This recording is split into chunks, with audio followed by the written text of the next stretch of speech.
La vérité si je m'en plus, le podcast qui en finit avec les clichés sur les séfarades, par Elisa Azegui-Burlac et Myriam Levin pour RCJ. Aujourd'hui, c'est un épisode un peu différent que nous enregistrons, puisque nous ne sommes pas en studio, mais chez notre invité Ofer Bronstein, dont l'histoire ne ressemble d'ailleurs à aucune autre. Ofer Bronstein est ce qu'on appelle un sabra, puisqu'il est né sur la terre d'Israël, avant de venir vivre en France avec sa famille à l'âge de 9 ans. Ses propres parents avaient grandi en Palestine juive, et c'est de cette histoire familiale peu commune dont nous allons parler aujourd'hui avec Ofer Bronstein, connu comme un fervent militant pour la paix israélo-palestinienne. Bonjour Ofer Bronstein. Bonjour. Bonjour. Alors pour commencer, est-ce que vous vous considérez comme un juif séfarade ? Moi je me considère comme un juif oriental, parce que séfarade ça milite uniquement les juifs qui sont venus d'Espagne, alors que beaucoup de juifs sont venus d'autres pays musulmans et arabes qui n'étaient pas l'Espagne, de l'Irak, de l'Iran, d'Éthiopie. Et vous, votre famille, elle venait d'où ? Alors, j'ai une heure pour en parler. On va essayer de faire. C'est une histoire juive, hein. Moi, je suis né à Beersheva, dans le désert. Et mon père est né en Tunisie. Ma mère est née en Égypte. Mes grands-parents, du côté paternel, sont nés à Tzfat et à Tveria, à l'époque du mandat, pas du mandat britannique, à l'époque des Ottomans, au début du siècle dernier. Du côté de ma mère, mon grand-père est né à Hébron. Il avait un magasin dans la vieille ville de Jérusalem. Et sa mère et ma grand-mère, elle aussi est née à Jérusalem, mais d'une famille turque. Et l'arrière-grand-mère de mon père est une jeune immigrante de Russie. Je te parle du début du sionisme, avant la création de l'État d'Israël. Il a eu un souci avec les Turcs, je ne sais pas lequel, et il a dû s'enfuir. Et pour s'enfuir, il a emprunté le nom de sa femme, qui était Bronstein, que je porte avec plaisir, Bronstein, parce que vous les jeunes, vous ne savez pas, mais Bronstein, vous savez qui était Bronstein dans l'histoire ? C'est Trotsky. Moi, j'ai dragué ma femme en lui disant que Trotsky était mon oncle. Ça a marché, mais je ne sais pas du tout s'il est. Mais donc, elle c'était une Bronstein, et son mari prend son nom, s'enfuit. C'est très drôle comme trajet. Ils s'enfuient aux États-Unis. Comment il arrive des États-Unis en Tunisie ? À mon avis, c'était du business. Mais mon grand-père, qui est né à Tibériade, qui était un grand homme avec des yeux bleus et qui parlait yiddish, pas seulement l'arabe, mais il parlait aussi yiddish. Je vous raconterai après comment, la première fois, je l'ai vu en Tunisie, il parlait encore yiddish en Tunisie. Donc c'était complètement anachronique. Mais voilà, donc moi je me considère même à la rigueur comme juif arabe. J'ai pas de complexe avec ça. Oui, je suis profondément juif oriental. Et justement, ça veut dire quoi cette identité de juif oriental pour vous ? Ça signifie quoi ? C'est une bonne question, parce que c'est pas l'amour du couscous, bien que j'adore le couscous. C'est pas l'amour de la molokhaya de ma mère, bien que je l'adore et elle me manque aussi. Ce n'est pas le fait que je bois de la boukha avec mes amis tunisiens. Non. Je crois que c'est beaucoup plus profond que ça. Je vais te répondre en le faisant à l'envers. Je nais à Beersheva, dans les années 50. Ma mère et mon père, donc l'un de Tunisie, l'autre d'Égypte. À l'époque, il n'y a pas de télévision. Le seul moyen de communication, c'est la radio. Et ma mère vient d'Égypte, elle adore la musique arabe. Donc à la maison, il y avait toujours Abdelwahab, Kaltoum, Farid El Atrash. Et moi, je commence à aller à l'école. Et déjà, il y avait un problème entre les Juifs et les Arabes, les Israéliens et les pays arabes. On était déjà à la Deuxième Guerre. Et donc, l'arabe, c'est pas la mode en Israël. Donc, il y a cette stigmatisation de l'arabe déjà qui commence à se développer en Israël. Et pour moi, c'était impossible que ma mère écoute de l'arabe. Je ne voulais absolument pas être identifié avec ces barbares qui écoutent de la musique barbare. Et j'interdis à ma mère d'écouter de la musique arabe quand je suis à la maison. Donc, ça m'a pris presque 10 ans pour comprendre le mal que je lui ai fait. Parce qu'elle continuait à l'écouter, mais elle ne voulait pas me choquer. Donc je rentrais, elle baissait le volume, ou elle passait à une autre station. Et je crois que seulement à l'âge de 17 ans, je me suis excusé auprès d'elle. J'ai découvert des choses exceptionnelles dans ce qui est ma culture. Que ce soit la culture des Juifs en Palestine, qui existe depuis des centenaires, que ce soit la culture des Juifs en Égypte, que ce soit la culture des Juifs en Tunisie, que ce soit la culture des Juifs en Turquie, puisque ma grand-mère du côté de ma mère venait à l'origine de Turquie. Et là, il y a eu ce réveil. Donc c'est à la fois une identité culturelle, mais c'est aussi une identité révolutionnaire. Révolutionnaire pour moi, dans la mesure où je n'accepte plus ce qu'on est en train de nous faire entrer en Israël dans la tête, de déshumaniser l'arabe, le travail arabe, l'arabe n'a pas de culture. Quand on a un ennemi, il est plus facile de le déshumaniser. Et quand tu rencontres les Kaltoum, ou les Abdelwahab, ou le cinéma égyptien, tu dis, ces gens-là, avant que le petit breton ou le petit polonais, ils savent ce que c'est, ils avaient déjà, dans les années 30, Alexandrie, c'était la capitale de la Méditerranée. C'était ni Nice, ni Athènes. Et votre mère ne vous avait pas raconté cette histoire-là? Ne vous avez pas raconté ces liens avec le monde arabe? Si, bien sûr que si. Mais moi, je refusais de l'accepter. Le monde arabe, c'est l'ennemi des Israéliens. L'ambiance en Israël, c'était ça. On est après 2 guerres. La guerre de l'indépendance, c'est la guerre de 56. Et donc, c'est comme ça on déshumanise l'ennemi. Il est bon à rien, il n'a pas de culture, etc., etc. Donc moi, pour ne pas avoir de problème à l'école, pour être israélien comme tout le monde, il fallait que je m'adapte à l'ambiance qui existait à l'époque. Mais je vous dis, j'ai fait un mea culpa et j'ai demandé pardon à maman parce que je crois que je lui avais fait beaucoup de mal à ne pas accepter ce qu'elle était. Vous étiez jeune, c'est difficile de comprendre toutes ces subtilités. Et chez vous, par exemple, on parlait français, on parlait hébreu. Alors ça, moi je regrette énormément, ça c'est que mes parents ne se soient pas parlé en arabe à la maison. Et pourquoi? Pour des raisons simples. L'arabe égyptien et l'arabe tunisien, pas possible. Et je ne veux pas faire de la peine aux Tunisiens, mais si je dois choisir entre 2 arabes, je choisis l'égyptien. Il est beaucoup plus beau que l'algérien ou le tunisien. Donc en arabe, ils n'arrivaient pas à se parler. Donc la langue qu'ils avaient adoptée tous les 2, c'était le français. Et est-ce que le fait d'avoir grandi en Israël change ou a changé votre rapport à votre identité juive? Totalement. Totalement. Je parle l'hébreu. J'écris en hébreu. Je lis en hébreu. L'hébreu, c'est la pierre angulaire du judaïsme. C'est le seul peuple au monde qui a sa langue. Le seul. On peut être français catholique, on peut être allemand catholique, on peut être italien catholique. On peut être musulman qui parle le persan, on peut être musulman qui parle arabe, mais on ne peut pas être juif sans l'hébreu. Et on ne peut pas parler l'hébreu sans être juif. Ou alors, on va l'étudier à l'Angzo mais pour moi, c'est aujourd'hui la guerre. Je voulais être un peu plus diplomatique, mais je vais dire les choses telles qu'elles sont. La guerre qui est en ce moment en Israël, entre les Juifs, c'est la guerre entre les Juifs et les Israéliens. C'est 2 mondes qui, aujourd'hui, s'affrontent. Et je crains beaucoup que cet affrontement dégénère. La guerre entre les Juifs et les Israéliens, mais vous êtes juif, israélien, enfin, comment vous définissez dans tout ça? Je suis né en Israël, donc je suis israélien, je suis juif parce que ma culture, elle est juive. C'est pas obligatoirement religieux, parce que c'est ça qui est bien dans le judaïsme. On peut se permettre d'être juif et laïque, parce que je pense que le judaïsme n'est pas qu'une religion. Et je suis profondément israélien. Pourquoi je crains? Parce que je crois qu'aujourd'hui, il y a des mouvements à l'intérieur de la société israélienne qui te disent le judaïsme prime. On préfère... les lois juives doivent primer sur les lois de la démocratie. Kiryat Arba, ça appartient aux Juifs. Dieu nous a donné ce morceau de terre il y a 3000 ans, donc les autres n'ont pas le droit d'être là. Et ça peut nous amener vers des sentiers très très dangereux. Ça nous amène déjà. Je vois les déclarations de certains politiciens d'extrême droite en Israël qui te parlent de droit, de terre sainte, de Dieu saint, et donc il n'y a pas de place pour les autres. Et ça fait du mal, et ça alimente l'antisémitisme. Et moi, j'ai rien en commun avec eux. Je vais revenir sur l'identité juive séfarade, ou arabe, juive arabe, comme vous l'avez dit. Comment ça s'articule en Israël? Comment ça s'articulait quand vous étiez jeune, puisque vous avez parlé de cette stigmatisation? Comment on vit en tant que juif arabe ou avec des origines séfarades en Israël? Qu'est-ce que c'est que cette identité là-bas? Si on veut s'y attarder, il faut vraiment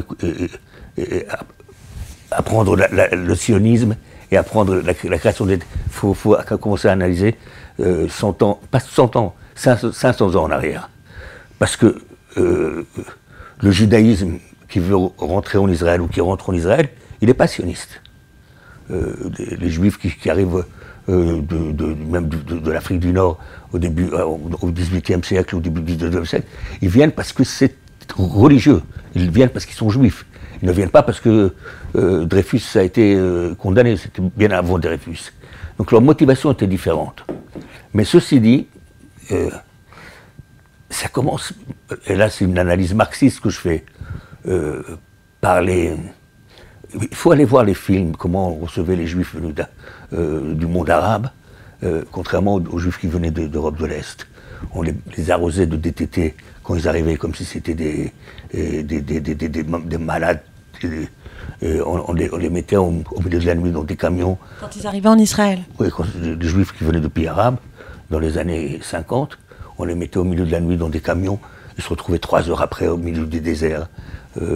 Leur maison, à ce jour, les maisons, ce qu'on appelle aujourd'hui les maisons sociales, qui appartenaient à l'État Mida, à ce jour, ils ne leur appartiennent pas.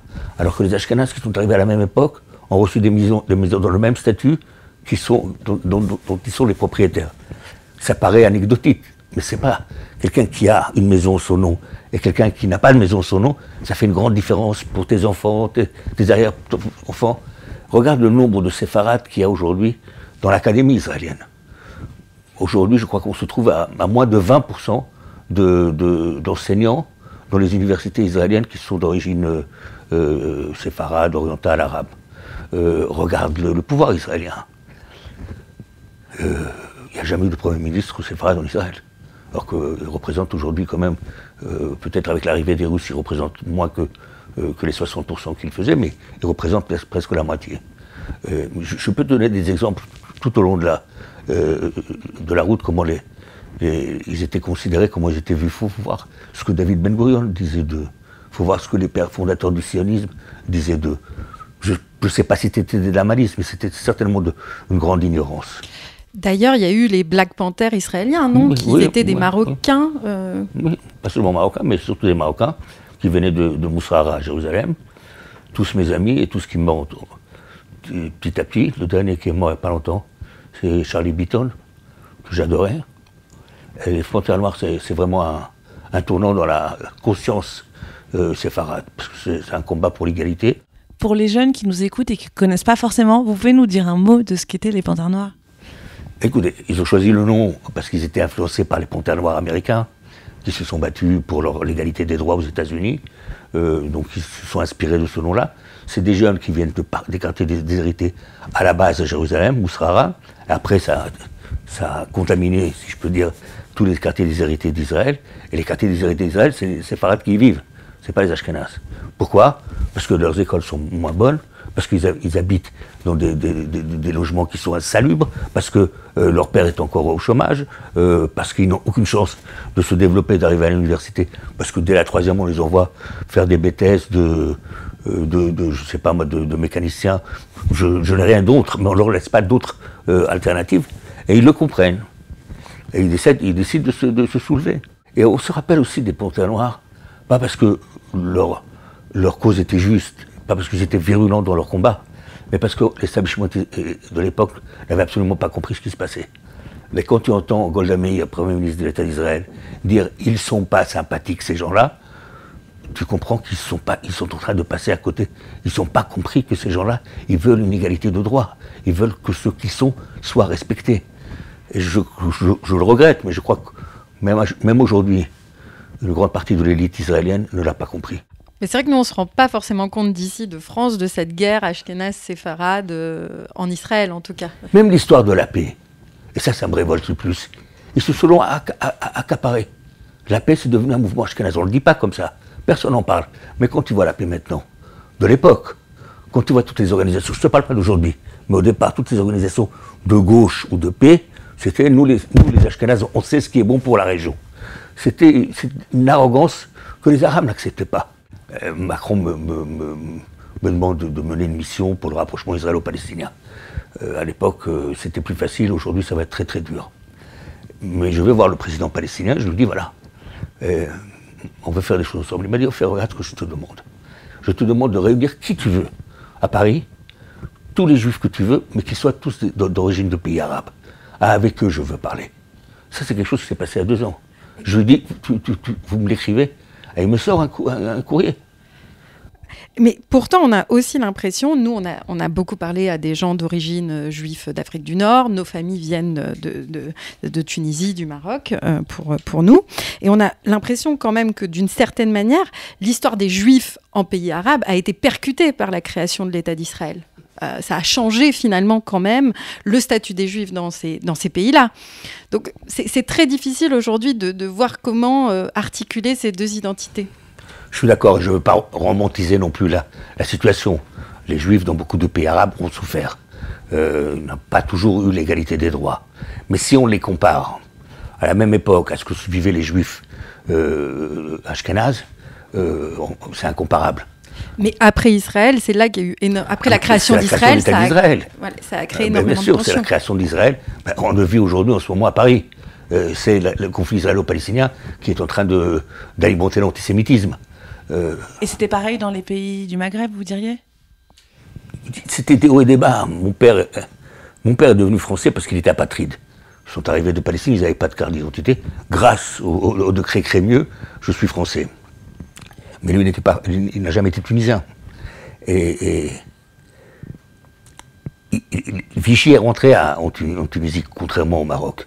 Mon père était dans un camp de concentration en Tunisie. Mais ce n'est pas comparable à Auschwitz, c'était un camp de concentration, de travail. On a essayé de l'enrôler de force dans l'armée israélienne, dans l'armée française. Il s'est enfui, il avait 17 ans, il s'est enfui pour venir en France. Et ça devient un militant de la Haganah, et il monte avec l'Exodus. Ça, c'est un bon exemple pour te montrer comment aussi une partie de l'histoire des Juifs séfarades a été complètement détournée. Parce que l'Exodus, c'est Paul Newman, tout le monde a vu le film, la belle musique, qui tombe amoureux de la belle brunette dans le kibbutz. Alors tout le monde n'a peut-être pas vu le film. L'Exodus, c'est un bateau qui essaye d'entrer en Palestine anglaise à l'époque. Sous le mandat britannique, oui. Voilà, et qui se fait refouler finalement. Vous pouvez Pourquoi l'Exodus a suscité beaucoup d'émotions et d'intérêt? Parce que c'est 3500 survivants de la Shoah qui arrivent dans le sud de la France, qui sont accueillis par des gens de la Haganah, des militants de la Haganah, dont mon père faisait partie, qui avaient acheté un bateau aux États-Unis, on ne savait pas s'il allait tenir le coup. La France les laisse venir ici et les laisse monter dans le port de Sète, à côté de Marseille. Dans ce bateau, ils commencent leur voyage vers Israël. Les Britanniques les arrêtent en mer. Il y a un combat qui se tient entre les Britanniques et les gens de la Haganah. Les uns avaient des fusils, les autres avaient des pierres, en pleine mer. Donc ils les arrêtent, ils arrisonnent le bateau. Les réfugiés de la Shoah, le drame de cette histoire, c'est que les rescapés de la Shoah, les Britanniques les amènent soit dans des camps de concentration, ou des camps à Chypre, soit ils les ramènent en Allemagne. Mon père qui a été blessé, on le ramène à Hambourg, en Allemagne. Alors que ces gens-là venaient de fuir l'Allemagne. Alors que ces gens-là avaient laissé derrière eux, dans les faux crématoires, leur famille. Et c'est dans ce sens-là que l'Exodus est devenu un symbole de la connerie colonialiste britannique. Et d'ailleurs, je pense que pourquoi on parle de l'Exodus, c'est beaucoup grâce à ce que l'Exodus représente que les Britanniques, à un moment donné, ont dit basta, on quitte. C'était l'époque de la création de l'État d'Israël, une époque où le sionisme n'avait pas du tout le même sens que celui qu'on lui donne aujourd'hui, malheureusement. Vous, comment vous vous situez par rapport à ça? Est-ce que vous vous dites sioniste? Et comment vous définissez ce mot qui est malheureusement vidé de son sens aujourd'hui? C'est ça, chacun peut définir le sionisme comme il veut. Moi, je suis israélien. Si je prends le sionisme à la lettre comme Herzl ou Gordon ou les pères du sionisme occidental le disaient, c'est la volonté des Juifs d'avoir un foyer national juif en Palestine, si je fais un raccourci. Donc, étant donné que je suis né en Israël, pour moi, le sionisme, c'est presque l'ADN. C'est pas un choix politique. Alors qu'un jeune ici, qui décide à un moment donné d'aller vivre en Israël par sionisme, il fait un choix. Moi, je n'ai pas fait de choix. Je suis né israélien. Ma première langue était l'hébreu. Mais dans le sens où je pense que tout d'abord, le sionisme doit changer. Les besoins, les aspirations qu'avaient les Juifs au début du siècle dernier ne sont pas les mêmes. Donc il faut l'adapter à la réalité d'aujourd'hui. Il ne faut pas se leurrer non plus. Le sionisme voulait que tout le peuple juif vienne en Palestine. Ça n'a pas été le cas. Aujourd'hui, je pense que moitié vivent en diaspora et moitié vivent en Israël. Et je ne pense pas que tous les juifs iront vivre en Israël. Et d'ailleurs, je pense que c'est très bien comme ça. Moi, je pense que la force du juif est justement d'être éparpillé un peu partout pour pouvoir donner ce qu'il a à donner, c'est-à-dire de la responsabilité aux autres et recevoir ce qu'il peut recevoir des autres. Le judaïsme, pour moi, c'est un mouvement cosmopolite. C'est pas une race. Écoutez, moi, je suis toujours avec émerveillement, je vois des juifs yéménites, des juifs éthiopiens, des juifs indiens, des juifs. Mais on est des bâtards. Et cette bâtardise, moi, je la revendique. Ma force à moi, ma beauté à moi en tant que juif, c'est que justement, je suis l'homme universel. Le judaïsme, c'est ça. C'est pour ça qu'on a une responsabilité. Moi, je vois le judaïsme comme étant une responsabilité, pas comme étant une coutume ou une religion. Je dois montrer à l'humanité que des hommes et des femmes qui viennent de partout sur cette petite terre peuvent se réunir, se parler et faire des choses ensemble. Alors vous nous l'avez dit, vous pensez que c'est l'identité peut-être juive arabe, en tout cas, qui pourra faire la paix. En quoi votre identité juive arabe vous a conduit à penser cela? Et comment ça peut porter aujourd'hui un message de paix, peut-être? Je vais vous donner un exemple. La première fois que j'ai rencontré Mahmoud Abbas à Abou Mazen, on est au milieu des années 80, on se rencontre à Tolède en Espagne. Encore une fois, c'était une rencontre de juifs orientaux avec le leadership palestinien. Et à chaque fois que je le vois, il me dit c'est avec eux que je veux parler. Et je lui dis, monsieur le président, ils sont les plus durs aujourd'hui. Il me dit c'est avec eux que je veux parler. Pourquoi? Parce qu'il me dit on a des choses en commun, on peut construire en commun, on a des codes en commun, on a une culture en commun, on peut s'arranger. Les autres, ils veulent nous imposer des choses. Les autres sont arrogants avec nous. Même s'ils disent des choses qui sont bien, mais ils sont arrogants. Je vais te donner encore une anecdote. Un jour, je suis allé avec Amir Peretz, qui était à l'époque secrétaire général de la Histadrout. On va en Égypte rencontrer Moubarak. Bon, Moubarak avait bien préparé ce truc, il savait qui était quoi, et il savait que ma mère était égyptienne. Donc à la fin de la rencontre, il me raconte, ta mère, dis-moi, etc. Kaltoum, sympathique. Et il me dit, dis-moi, qu'est-ce qu'il veut dire Shimon Peres dans son livre Le Nouveau Moyen-Orient? Je dis, excusez-moi, monsieur le président, je n'ai pas lu le livre, je ne sais pas. Alors, fais-moi plaisir, quand tu rentres là-bas, va voir Shimon Peres de ma part, et dis-lui, avant de nous dire ce que va être le nouveau Moyen-Orient, faites partie de celui-là, et ensemble, on va créer un nouveau Moyen-Orient. C'est l'arrogance. C'est l'arrogance du juif ashkénaze qui sait ce qui est bon pour les Arabes. Et c'est dans ce sens-là que, même si les juifs séfarades aujourd'hui, on a l'impression qu'ils sont les plus animés, les plus extrémistes, et moi je les ai vus en action quand ils les mettent face à un Palestinien qui parle paix, pas un barbare de Hamas, les liens se... Et je vais te donner 10 exemples comme ça. On parle d'Oslo comme étant la plaque tournante de la relation d'Israël avec le monde arabe.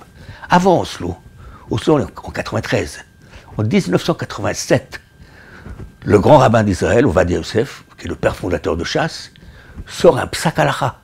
Psak halakha, une loi juive. Il ne fait pas ce discours dans une synagogue, il sort une loi. Pikuach nefesh dochesh tachim. En un mot, il a dit tout ce que le processus de paix doit être. Sauver une vie est plus important que d'avoir des territoires. C'est-à-dire qu'il accepte l'idée de quitter les territoires pour que des vies soient sauvées. D'ailleurs, vous avez travaillé avec Rabin, vous avez même eu un passeport palestinien. Qu'est-ce que ça signifie, ce passeport palestinien, pour vous? Qu'est-ce que c'est? Beaucoup de problèmes avec les Juifs. Parce qu'ils interprètent ça comme étant... Certains veulent interpréter ça comme étant... Tout d'abord, le passeport palestinien, ce n'est pas une nationalité. C'est un laissez-passer. Il n'y a pas de nationalité palestinienne encore. Il n'y a pas d'État palestinien. Aux accords d'Oslo, ils ont permis aux Palestiniens qui étaient apatrides, qui n'avaient pas de passeport, d'éditer des passeports qui permettent aux Palestiniens de voyager. C'est honorifique, c'est comme si j'avais reçu une médaille. J'ai été honoré, je le porte avec brio et je ne le cache pas.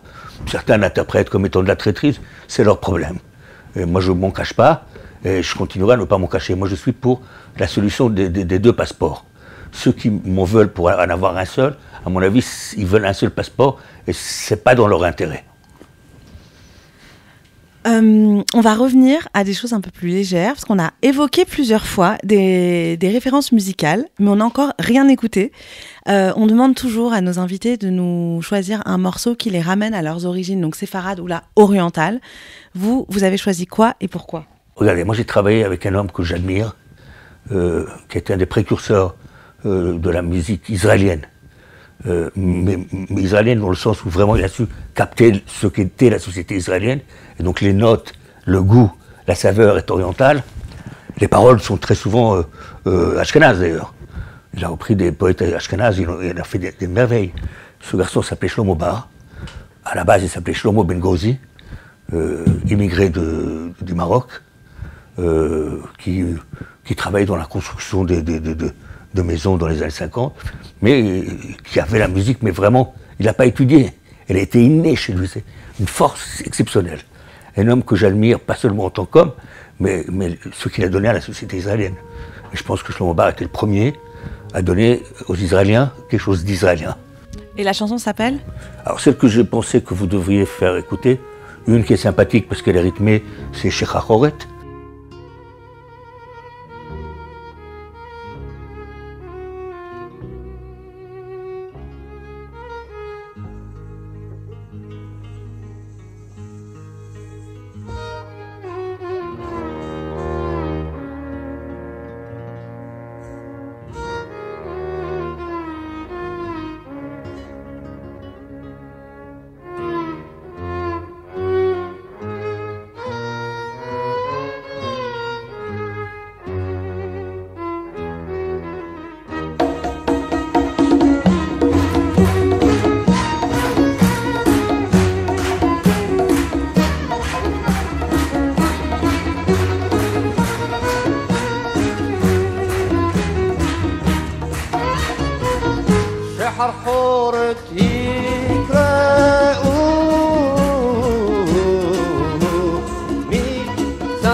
Merci pour la découverte. On va la rajouter à notre playlist qui commence Alors qu'il existe depuis les années 80.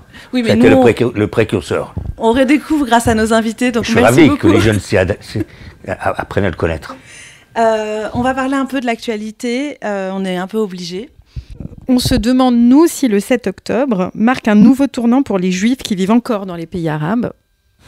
Pour les Juifs qui vivent encore dans les pays arabes, je ne crois pas. Il y a quelques milliers de Juifs qui vivent au Maroc. Il y a quelques milliers de Juifs qui vivent en Iran. je ne pense pas, à ma connaissance, qu'il y ait eu des répercussions. En Iran, de toute façon, ils n'étaient pas libres avant, ils ne sont pas libres maintenant. Ça ne change pas beaucoup à leur vie.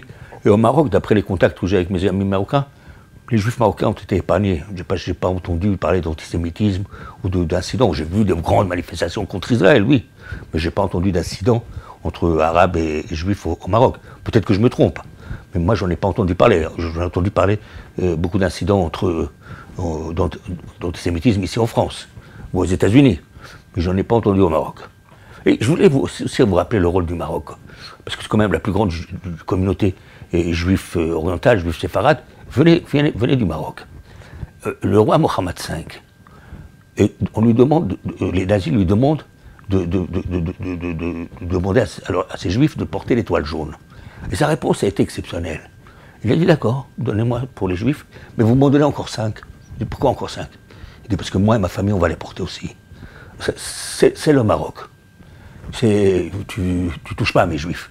Tu touches à mes juifs, touche-moi aussi. Et ça, je ne l'ai pas vu. Même en France, le petit, comment il s'appelle, le petit de Vichy, là. Bon, voilà. Ça n'a pas empêché malheureusement Pétain. Les juifs marocains de quitter le Maroc, mais bon.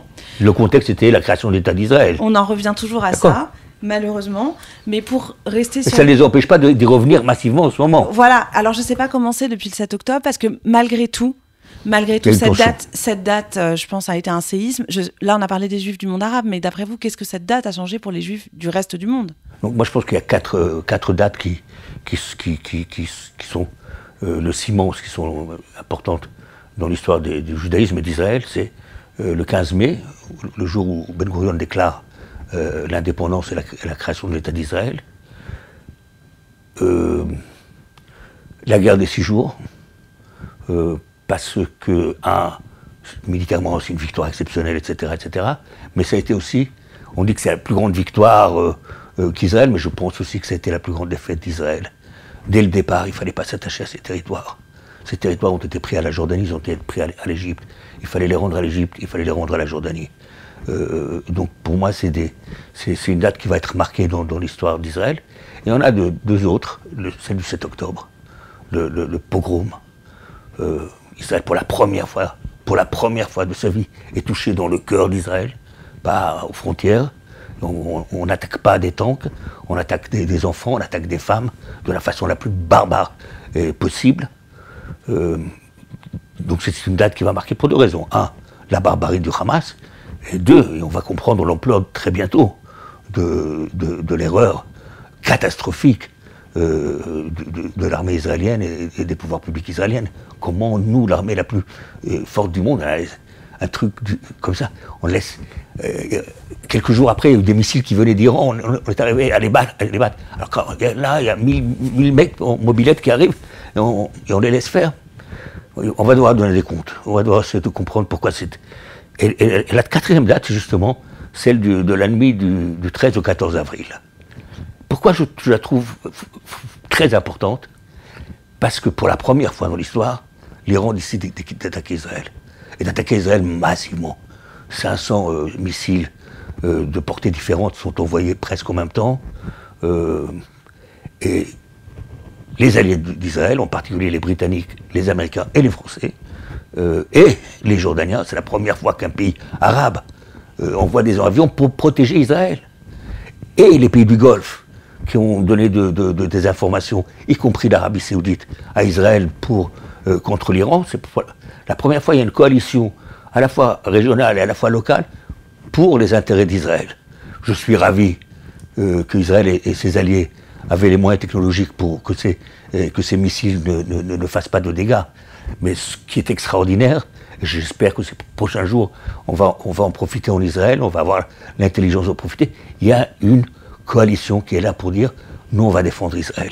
Tu vas être dans la difficulté, on est à côté de toi. » Que les Jordaniens sortent des avions à eux pour protéger Israël, c'est historique.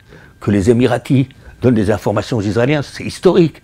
Que l'Arabie Saoudite donne sous main des informations aux Israéliens sur l'Iran, c'est historique. Donc vous pensez qu'il y a de l'espoir après le 7 octobre? Parce que là, on a vraiment le sentiment que tous les appels à la paix, à 2 États, sonnent creux. Et c'est quoi la solution, en fait, selon vous? En 1 minute. Bon, je ne veux pas faire de la philosophie et dire que pour moi, l'État, c'est qu'il y a un truc technique. Moi, je suis pour accumuler les passeports. Moi, je veux qu'on soit tous des enfants de la terre. Il n'y a pas d'autre solution.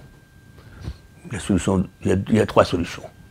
La première, c'est les 5, 6 millions, 7 millions d'Arabes palestiniens qui vivent ou à l'intérieur d'Israël ou dans les territoires, de les chasser.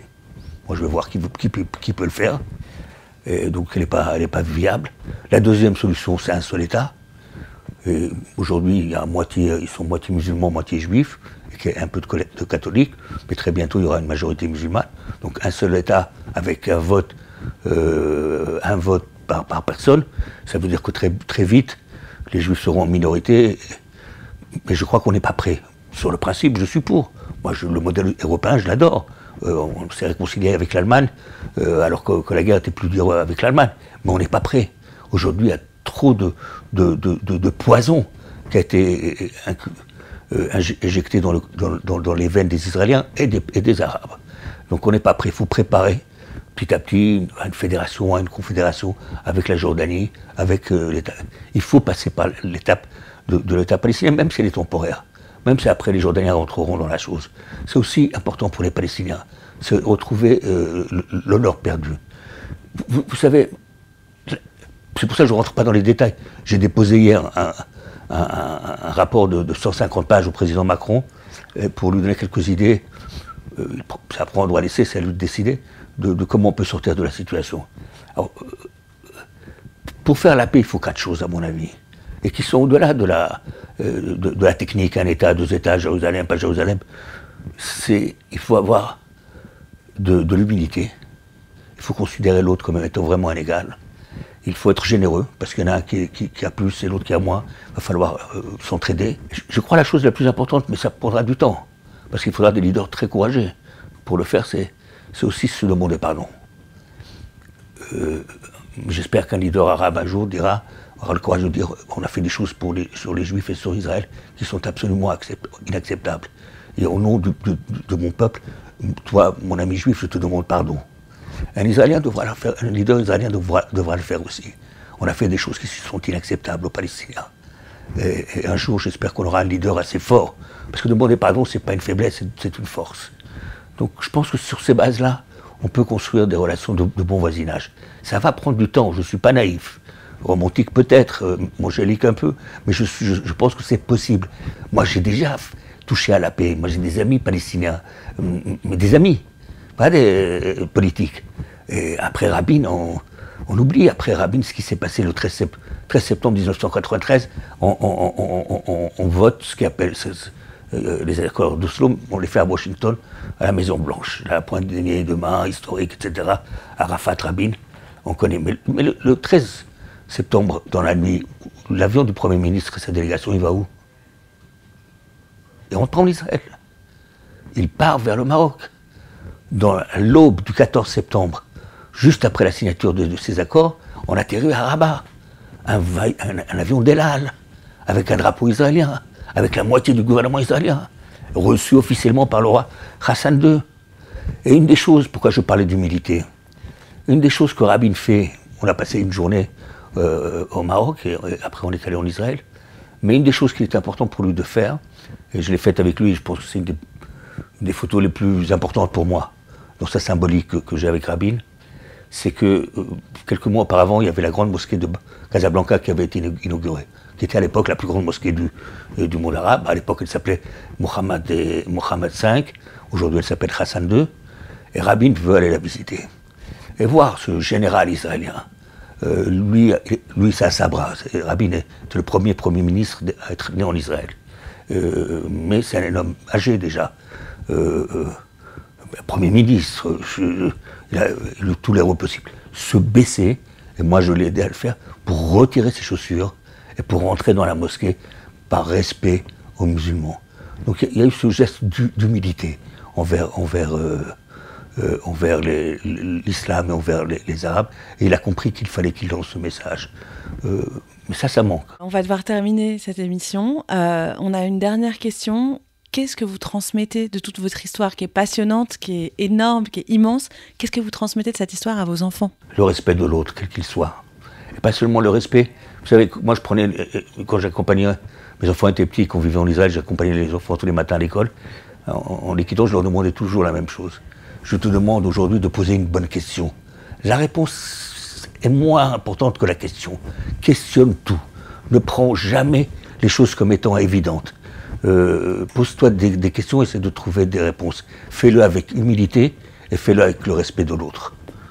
Si j'arrive à leur donner envie d'être curieux et de respecter les gens qui sont autour d'eux, qui qu'elles soient aussi, parce qu'il faut qu'ils soient respectueux envers les femmes, j'ai fait mon job. Merci beaucoup, Ofer Bronstein, d'avoir partagé votre histoire et votre vision du monde judéo-arabe aussi dans ce podcast. Merci. Merci à vous. La vérité si je m'en plus est un podcast produit par Médine, de Ediza Azegui-Burlac et Myriam Levin. Musique du générique, Sarah Pérez, alias Charou.